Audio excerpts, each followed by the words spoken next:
Hello বন্ধুরা, কেমন আছো তোমরা সবাই? সুপর্ণা মাল্টি ব্লগে তোমাদের সবাইকে স্বাগত জানাই। আজ সরস্বতী পুজো, তো দেখো আমরা কেমন সেজেছি। সায়না এদিকে শাড়ি পরে রেডি হয়ে গিয়েছে, মহুয়া এসেছে আমাদের নিতে। ও অনেকক্ষণ আগেই এসে সায়নাকে শাড়ি পরিয়ে দিল। প্রথমে একটা হলুদ শাড়ি পরেছিল তারপর ওটাতে কমফোর্টেবল হচ্ছে না বলে আবার এই নীল শাড়িটা পরেছে। তো আমিও ওইদিকে একটা শাড়ি পরে রেডি হয়ে নিয়েছি।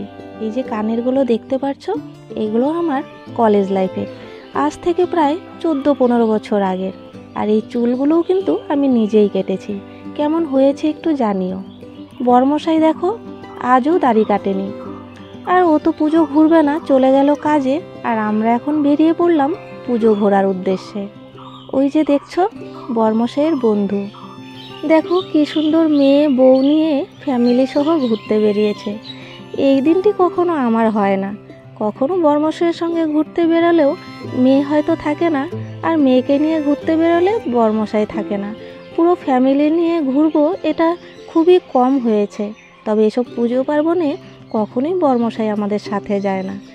ভিডিও করতে করতে দেখলাম সবাই কি সুন্দর ব্লাউজ পরেছে, আর কত রকমের ডিজাইন করে চুল বেঁধেছে। আজকের দিনে এই দুটো জিনিস দেখতে আমার ভীষণ ভালো লাগে। আর সামনে ওই সাদা বিল্ডিং দেখছো, ওটা আমার বান্ধবীর বাড়ি। ওকে আর ওর মেয়েকে নিয়ে এবার চলে যাচ্ছি ফালাকাটা গার্লস হাই স্কুলে। এটি তো আমার মেয়ের স্কুল, তোমরা হয়তো জানো। এবার এই পুজোতে এসে একটা জিনিস অবাক হয়ে গেলাম। এর আগের ব্লগ যারা দেখেছো, মানে আগের বছরের ব্লগ, তাহলে তোমরা দেখতে পারবে ফালাকাটা গার্লস স্কুলে কখনোই এরকম প্যান্ডেল করে পুজো করে না। ওরা কিন্তু ক্লাসের ভেতরে পুজো করে। এই প্রথম দেখলাম ওরা এভাবে এত বড় প্যান্ডেল করে বাইরে পুজো করেছে। আর এবার কিন্তু পুজোর দিনেই খিচুড়ি খাওয়াবে বলেছে। তবে মেয়ে এখানে খিচুড়ি খায়নি, কারণ এখানে গার্জিয়ান হয়তো অ্যালাউ নেই। তো যাই হোক, আমরা জানি না, খিচুড়ির দিকে যাইনি, এখানে শুধু পুজোটাই দেখলাম। আর এখানে একটু ভিডিও আর ফটো করে নিলাম, কারণ এই স্কুলটি যেহেতু আমার মেয়ের, তাই এই স্কুলের সঙ্গে জড়িত সব স্মৃতি আমি রেখে দিতে চাই ইউটিউবে।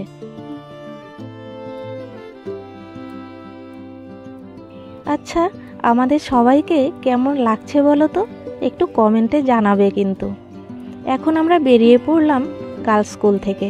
এখন চলে যাব এই পাশেই হাই স্কুলে। হাই স্কুলের পুজো কিন্তু বরাবরই খুব বড় করে, এবছরও তার কোনো অন্যথা হয়নি। অনেক বড় হয়েছে পুজো, আর এত সুন্দর এখানে পুজোর সিস্টেম করেছে। প্রথমেই কিন্তু একটা স্টেজ করেছে এখানে, ওই যে দেখতে পাচ্ছ, ওই স্টেজের মধ্যে সবাই ফটো তুলতে পারবে, ভিডিও করতে পারবে। তারপরেই কিন্তু ওই পাশের মাঠে পুজো করেছে। আর তারপর আর একটু দূরেই খিচুড়ি খাওয়ানোর ব্যবস্থা রয়েছে। আর এখানে কিন্তু সবাইকেই খিচুড়ি খাওয়ায়। আমরা যখন এসেছি শুনতে পারলাম 5000 লোক নাকি হয়ে গিয়েছে। তো এরপরে তোমাদের নিয়ে যাব ওখানে, তার আগে এখানে একটু আমরা ভিডিও করে নিই আর একটু ফটো তুলে নিই। আর এই হলো আমার বান্ধবী। তো বান্ধবী বলতে ওই বিয়ের পর যেটা হয় সেটা। বিয়ের আগের বান্ধবী তো তোমরা জানোই, লক্ষ্মী, ওর সঙ্গে তো আর এখন ঘোরা হয় না। আমাদের মেয়েদের জীবনটাই তো এমন, তাই না, যে বিয়ের পর আবার নতুন করে সব সম্পর্ক বানাতে হয়। এখানেও কিছু ফটো তুলে নিয়ে চলে এলাম আমরা ওই উল্টো দিকের মাঠে। এটা কিন্তু হাই স্কুলেই, তবে ওই যে প্রথমে ওটা স্টেজ করেছিল, আর তারপর এই মাঠে পুজো করেছে। দুটো মাঠ এই ফালাকাটা হাই স্কুলের। এখানকার পুজোও কিন্তু ভীষণ সুন্দর হয়েছে। তারপর এই পাশে দেখো এখানে খিচুড়ি খাওয়াচ্ছে। ওই যে বললাম 5000 লোক খাওয়া হয়েছে, তাহলে বুঝতেই পারছো কত লোক হয়। আর তাই এখানে এত বড় লাইন, এই লাইন ধরে তারপর যেতে হবে সামনে, তারপর খিচুড়ি খেতে পারবো। তো আমরা এই যে পেছনে দাঁড়িয়েছি সবার, আর এদিকে তোমাদের দেখাচ্ছি আমার জুতোটা ছিঁড়ে গিয়েছে। এই আমার একটা ভয় থাকে বাড়ি থেকে বেরোনোর পর, যদি জুতো ছিঁড়ে যায় কি করব।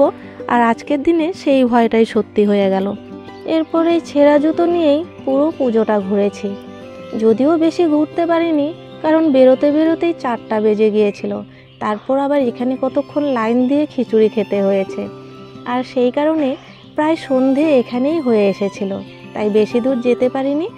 এরপর গিয়েছিলাম একটু পার্কে, তারপর গিয়েছিলাম সুভাষ গার্লসে। কলেজে যেতে চেয়েছিলাম সেটা আর হলো না। এখানে বিউটি হাসছে কেন বলো তো?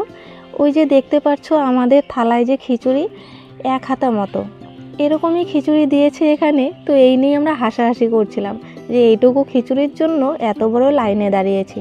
তবে বিশ্বাস করবে না, এই 1 হাতা খিচুড়িতেই না পেট ভরে গিয়েছিল। সত্যি কি অবাক কাণ্ড, তাই না? একেই বলে ভগবানের প্রসাদ।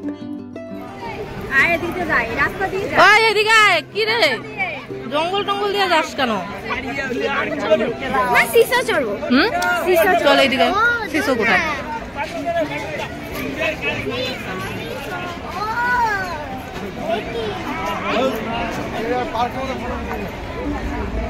চলে তো এসেছি পার্কে, তবে আমার আর বিউটির অবস্থা কিন্তু খুবই খারাপ। ওই কাটা কাটা এই ছিড়বে।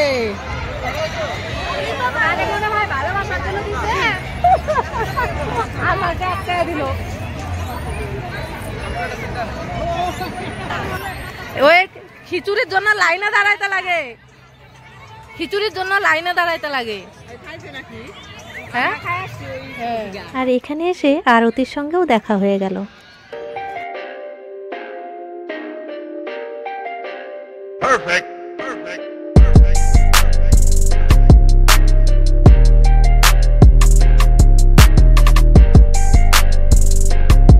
সবে মাত্র ভিডিও শুরু করেছি, গার্ড এসে বের করে দিচ্ছে।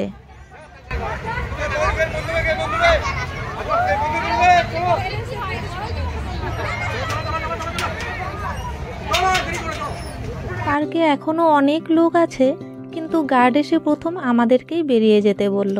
তারপর জানতে পারলাম বিউটি যে বিল্ডিংয়ে ভাড়া থাকতো সেই বিল্ডিংয়ে নাকি উনি ভাড়া ছিলেন। তো সেই কারণেই চেনা জানা বলে আমাদেরকে দিয়েই হয়তো শুরু করলো। এখনও দেখবে উনি কিন্তু আমাদের পেছনেই রয়েছে। আমরা বেরিয়ে যাওয়ার পর অন্যদেরকে বের করেছে। এদিকে আমার অবস্থা দেখো, ওই গার্ডের জন্য আমি জঙ্গল দিয়ে আসছি, আসতে গিয়ে 2 বার হোঁচট খেয়েছি। আর হবেই না কেন, এখনও তো আমি ছেঁড়া জুতো পরে আছি। ওই দেখো আবারও পরে যেতে চেয়েছিলাম।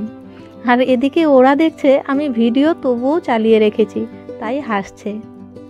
আমি পার্কে এসেও কি সমস্যায় আছি সেটা তো বুঝতেই পারলে, কিন্তু বিউটির সমস্যাটা হয়েছে আবার অন্যরকম। আমার তো ছেঁড়া জুতো দেখে হাঁটতে অসুবিধে হচ্ছিল, কিন্তু বিউটির আবার পায়ে ব্যথা। ও অনেকবার চলে যেতে চেয়েছিল, কিন্তু ও চলে গেলে ভালো লাগবে না আমাদের। একসঙ্গে বেরিয়েছি, একসঙ্গেই আবার বাড়িতে যাব। সেই কারণে জোর করেই ওকে নিয়ে এসেছিলাম পার্কে। তারপর বললাম শেষবারের মতো একটু সুভাষ গার্লসেও দেখে যাই। আর এখানে এসেছিলাম আমরা ফুচকা খাবো বলে। তো যে ফুচকাওয়ালার কাছ থেকে ফুচকা খায় বিউটি, সে নাকি এখানেই আছে। এরপর আমরা এসেছি ঘোকসাডাঙ্গা কীর্তনে। বিউটি চলে গিয়েছে বাড়িতে, ওদিকে মেয়েকেও ও বাড়ি পাঠিয়েছি। মহুয়াকে এখনও নিতে আসেনি ভাই, তার জন্য মহুয়াকে নিয়ে আর আমার বরমশাই আমি 3 জন চলে এসেছি এখানে কীর্তন শুনতে। ওই যে দেখো বরমশাই চেয়ারে বসে রয়েছে, ওখানে আমাদেরকেও বসতে বলেছিল। কেমন একটা লজ্জা লাগছিল ওখানে বসতে, তাই আমরা এদিকে চলে এসেছি। এত সুন্দর কীর্তনের সুর তুলেছে, চলো একটু তোমাদেরকেও শোনাই।